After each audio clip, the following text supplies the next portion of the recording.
விஜய் அவர்களுடைய ஸ்பீச் இன்னைக்கு வெளியானது. இததான் ஒரு 2 தினமா நம்ம கேட்டுட்டு இருக்கோம். ஒரு தலைவனுக்கு அழகு வெளியில வர்றது. வந்து உண்மை என்ன நீங்க நினைச்சிட்டு இருக்கீங்க, அடுத்ததான் என்ன செய்ய போறீங்க அப்படிங்கறத சொல்றதுதான். அதுல விஜய் அவர்கள் சொன்னது ரொம்பவே சோகமான ஒரு முகத்துடன் இறுக்கமான அந்த பேச பார்க்கும் போதே ஓகே, விஜய் அவர்கள் சங்கடத்துல தான் இருக்கார் எல்லாரும் மாதிரியும் அப்படிங்கறத புரிஞ்சுக்கிட முடிஞ்சது.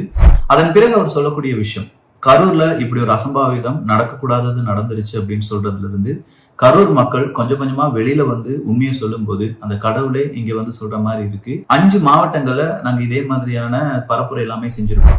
அதுல ஏற்படாத ஒரு பிரச்சனை கரூர்ல மட்டும் ஏன் ஏற்பட்டது அப்படிங்கிற ஒரு கேள்விக்கான பதில சீக்கிரமே எல்லாரும் சேர்ந்து கண்டுபிடிக்கணும். சீக்கிரமே அந்த பதில் வெளியில வரும் அப்படிங்கிறாரு சிஎம் சார்.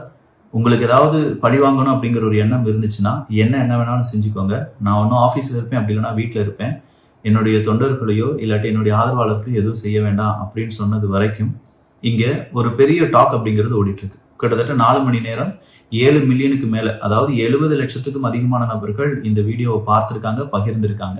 இந்த வீடியோ வெளியான கொஞ்சம் நேரத்திலேயே அடுத்ததா அமுதா ஐஏஎஸ் அவர்களுடைய ஒரு எக்ஸ்பிளனேஷன் வீடியோ ஒன்று வெளியானது. அந்த எக்ஸ்பிளனேஷன் வீடியோலையும் சில தகவல்களை அவங்க சொல்றாங்க. அமுதா ஐஏஎஸ் அவர்கள் சொல்றாங்க என்னன்னா, தவறான செய்தியை பரப்புவர்களை நாங்க தண்டிப்போம் அப்படின்னு சொல்லி. அங்க இருக்கக்கூடிய நிருபர் கேட்கிறாரு, தவறான தகவல் இல்ல, நார்மலா எந்த கருத்துக்களை பேசினாலுமே அரெஸ்ட் பண்ற மாதிரி ஏதாவது ஒரு பிளான் இருக்கான்னு கேட்கும்போது இல்ல பேசுற கருத்துக்கள்ல தவறு இருக்கும் பட்சத்தில் அதை விசாரிச்சுதான் நாங்க அரெஸ்ட் பண்ணுவோம் அப்படின்னு சொன்னாங்க. இன்னைக்கு அரெஸ்ட் செய்யப்பட்ட பெலிக்ஸ் அவர்களுக்கு இப்ப மாரடைப்பு, அவர் ஸ்டான்லி மருத்துவமனையில் இருப்பதாக செய்திகள் வெளியாகி இருக்கிறது.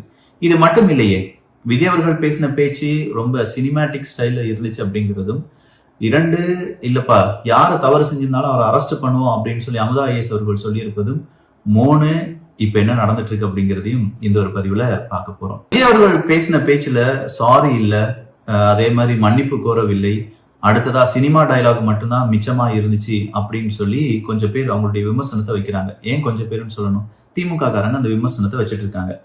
இந்த இடத்துல விஜய் அவர்கள் பேசினது அவங்க கேட்டாங்களா அப்படிங்கறத நல்லா கவனிச்சுக்கோங்க. மனுஷன் தானே, அந்த நேரத்துல அத்தனை பேர் பாதிக்கப்பட்டு இருக்கும் போது எப்படி அந்த ஊரை விட்டுட்டு என்னால கிளம்பி வர முடியும்? அந்த இழப்புக்கு யாராலையுமே ஈடு கொடுக்க முடியாது. அதே மாதிரி அந்த நேரத்துல நானும் மனுஷன்தான், என்னை நம்பி வந்தவங்கள நான் கைவிட்டுட்டு போயிட்டேன் அப்படிங்கிறத விட அங்க வந்து அவங்கள பார்க்க வேண்டும் அப்படிங்கிற ஒரு எண்ணம் இருந்துச்சு. பட் அந்த டைம்ல நாங்க வந்தேன் அப்படின்னா அதை காரணமா வச்சு வேற எதுவும் அசம்பாவிதம் நடந்துடக்கூடாது அப்படிங்கிறதுல ரொம்ப கண்ணும் கருத்துமா தான் நாங்க அதுல செயல்பட்டு அங்க இல்லாம வந்துட்டோம். நான் திரும்ப போகணும்னு இருந்துச்சுன்னா அது ஒரு காரணம் காட்டி அங்க வேற சில பதட்டமான சிச்சுவேஷன்ஸ், வேற சில அசம்பாவிதங்கள் அந்த மாதிரி எதுவும் நடந்துடக்கூடாதுன்றதுக்காக தான் நாங்கள் அவாய்ட் பண்ணோம். அதே மாதிரி நாங்க எங்களுக்கு கிடைக்கக்கூடிய இடத்திலிருந்து எங்களுடைய பிரச்சாரத்தை செஞ்சோம். இதை செஞ்சது மக்களுக்கு எல்லாருக்குமே தெரியும். நாங்க எப்படி மக்களுக்காக, மக்கள் சேஃப்டிக்காக எவ்வளவு முக்கியத்துவம் கொடுப்போம் அப்படின்னு சொல்லி இந்த விஷயங்கள் எல்லாமே சொல்லும்போது அவர் சொல்றாரு, உங்களுடைய குடும்பத்தில் ஒருவரா நாங்க உங்களை கூட வந்து நிற்போம், சீக்கிரமா உங்க எல்லாரையுமே சந்திப்போம் அப்படின்னு சொல்றாரு. இந்த சொன்ன கொஞ்சம் நேரத்திலேயே அவரு கரூர் மக்கள் உண்மையை பேசுறாங்க அப்படின்லாம் சொல்லிட்டாங்கல்ல. அப்போ திமுக காரங்க இது என்ன சொல்றாங்கன்னா, இது டயலாக், இது வந்து சினிமா டயலாக் அப்படின்னு சொல்றாங்க.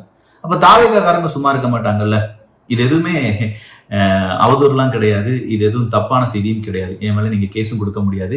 ஏன்னா இதை பேசினது யாரு அப்படின்னு பாத்தீங்கன்னா முதலமைச்சர் மு.க. ஸ்டாலின் அவர்கள். என்ன பேசியிருக்காரு தெரியுமா?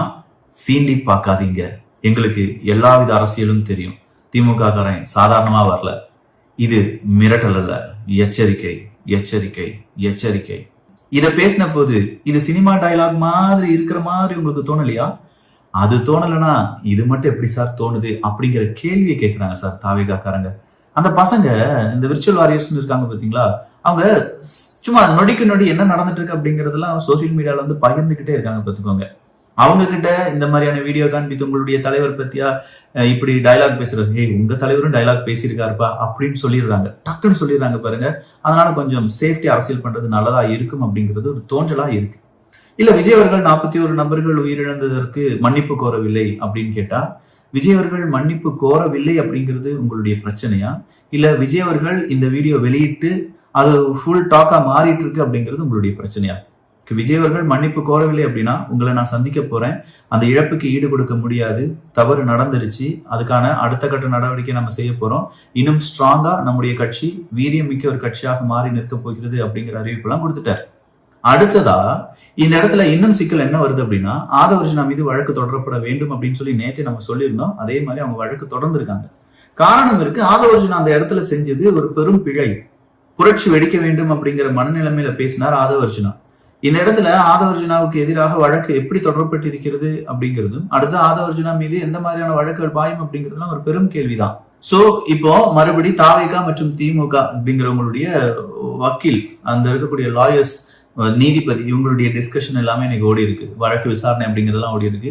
அதுல நீதிபதி கேட்டது சில கேள்விகள் இருக்கு. நீங்க கரூர்ல இந்த இடத்துல 10,000 பேர் தான் வருவாங்க அப்படின்னு சொல்லி உங்களுக்கு யார் சொன்னா? விஜய் வருகிறார் அப்படின்னு சொன்னாலே அது மாநாடு தானே, 10,000 பேர் மட்டும் எப்படி வருவாங்க?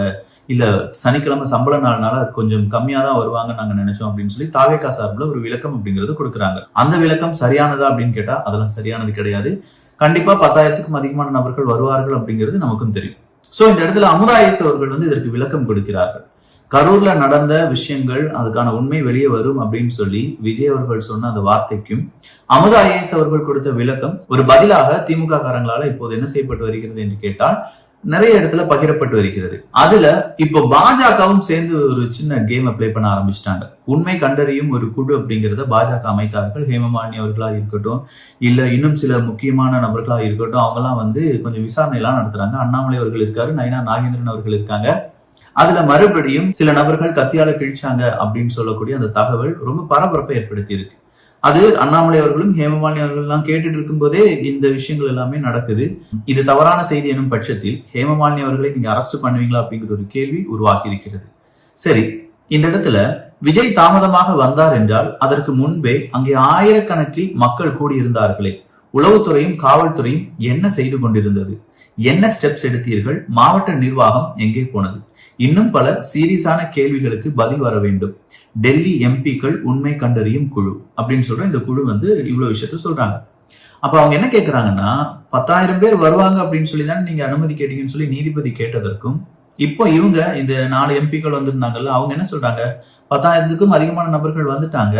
அப்படி வந்த பிறகு கூடுதலான பாதுகாப்புக்கு நீங்க என்ன செஞ்சீங்க, நிர்வாகம் என்ன செஞ்சது அப்படிங்கிற ஒரு கேள்வியை கேட்கிறாங்க. அடுத்ததா, பாதுகாப்பு கருதி மின்சாரம் நிறுத்தப்பட்டது அப்படிங்கிற ஒரு டைட்டிலுடன் யார் இன்னைக்கு இந்த செய்தியை வெளியிட்டிருக்கிறார்கள் அப்படின்னா சன் நியூஸ் தமிழ் அப்படிங்கிறவங்க தான். பாதுகாப்பு கருதி மின்சாரம் நிறுத்தப்பட்டது, அரசு தரப்பு விளக்கம். இந்த மின்சாரம் நிறுத்தப்பட்டது அப்படின்னு சொல்றது கண்டிப்பா ஜெனரேட்டர் அங்க ஸ்டாப் ஆனதை பத்தி அவங்க சொல்லல. பாதுகாப்பு கருதி ஜெனரேட்டர் அங்க ஸ்டாப் செய்யப்படவில்லை. ஜெனரேட்டர் ஸ்டாப் பண்ணது தாவேகாவை சார்ந்தவங்க தான் அப்படிங்கிறதா இன்னைக்கும் திமுகவினுடைய ஐடிவி, திமுக அவங்க எல்லாரும் சொல்லக்கூடிய விஷயம். அப்ப பாதுகாப்பு கருதி மின்சாரம் நிறுத்தப்பட்டது அப்படின்னு சொல்லி சன் நியூஸ் ஒரு செய்தியை வெளியிடுகிறார்கள் என்றால், 2 தினத்துக்கு முன்னாடி இதே கரூர் நகரத்தை சார்ந்து இல்லாட்டி கரூர் அந்த ஏரியால இருக்கக்கூடிய இந்த மின்சாரத்துக்கான ஒரு தலைவர் ஒருத்தவங்க சொல்றாங்க, இல்ல தடையில்லா மின்சாரம் கொடுக்கப்பட்டது. அதுக்கு முன்னாடி, தட் மீன் இந்த விஜய் அவர்கள் இங்க வர்றதுக்கு முன்னாடி வேணா 2 முறை நாங்க என்ன செஞ்சோம், 2 முறை அந்த மின்சாரத்தை கட் பண்ணோம். அதன் பிறகு நாங்க மின்சாரத்தை கட் பண்ணவே இல்லை அப்படிங்கிறத எடுத்து சொல்லியிருந்தாங்க.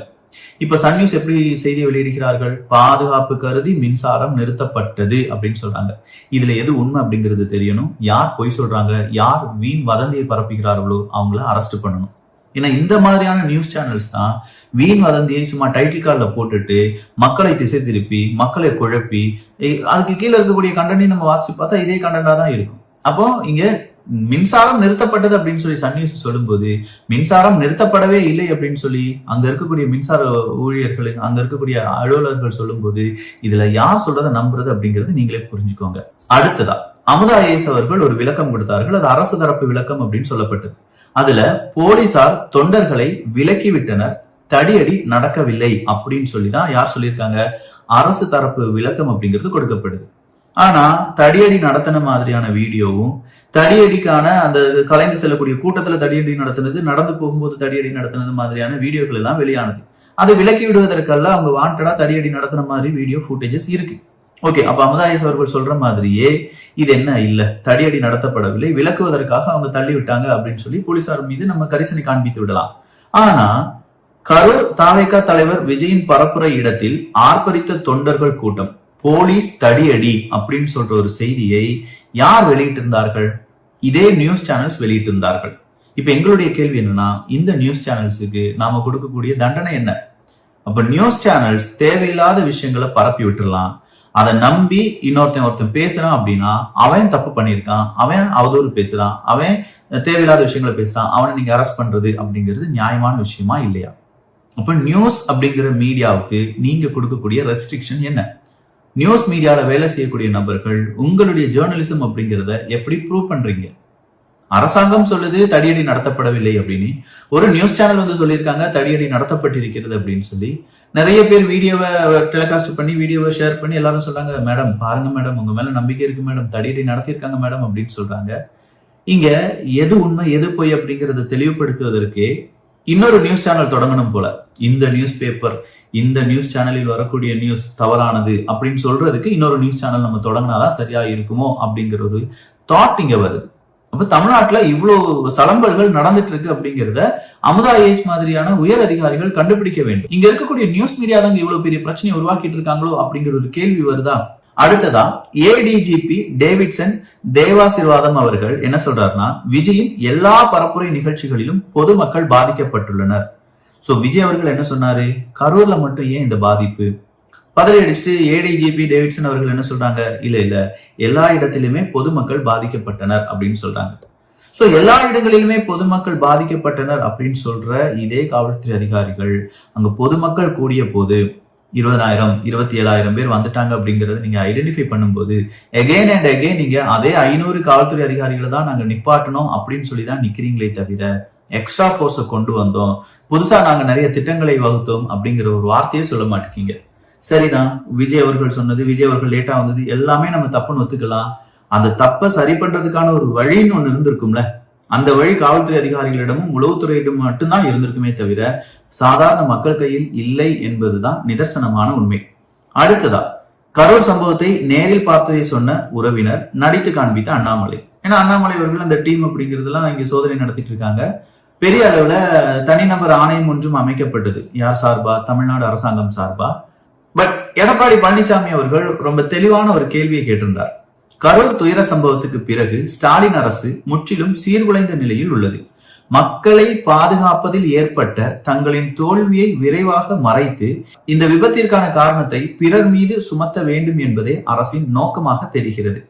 தேர்ந்தெடுக்கப்பட்ட மக்கள் பிரதிநிதிகள், நல்லா புரிஞ்சுக்கோங்க, தேர்ந்தெடுக்கப்பட்ட மக்கள் பிரதிநிதிகள் அமைச்சர்கள் போன்றோர் இருக்கும்போது வருவாய் செயலாளர் ஊடகங்களுக்கு பேட்டி அளிப்பதின் அவசியம் என்ன?